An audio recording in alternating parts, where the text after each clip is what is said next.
ভাই আপনি মেয়ের সাথে আপনি এভাবে ঘষা দিয়ে বসে রয়েছেন কেন? কেডা আমার আরে বাপ বেটার অবস্থা আমাদের জানি কি হবে। এই সাবধানে কথা বলেন।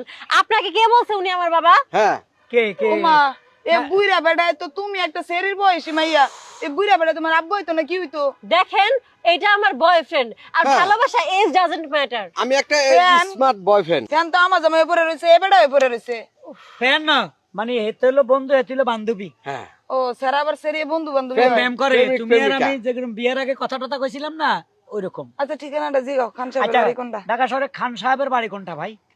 খান সাহেবের বাড়ি কি ছোট খান সাহেব না বড় খান সাহেব না আজি খান সাহেব না এই আরে ইসলাম খান সাহেব? ঢাকা শহরে 100টা খান সাহেব আছে। অভাব নাই। কোন খান সাহেবের বাসায় যাবেন? উত্তরারটায়, গুলশানেরটায়, বনানীরটায়, কোনটায়?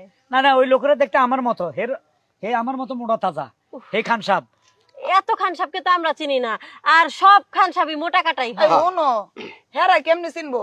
হেরার তো বাড়ি ঘর নাই, দেখো না এনে বেঞ্চের মধ্যে গাছতলায় হুইয়া রয়েছে, বই রয়েছে। এই! হেরার তো বাড়ি ঘর নাই। এক্সকিউজ মি আপা, আপনারা- আমার বয়ফ্রেন্ডের ঢাকা শহরে 5টা বাড়ি আছে। 5টা বাড়ি 10টা নারী। তাহলে ফুটপাতে থাকেন কেন? এই ওনো পার্কে। এই সেরি কথা কথা বেশি ইংরেজি ফুটায়, মনে হয় যে বেশি শিক্ষিত, এটা বুঝাইতেছে। আমি যাই গে।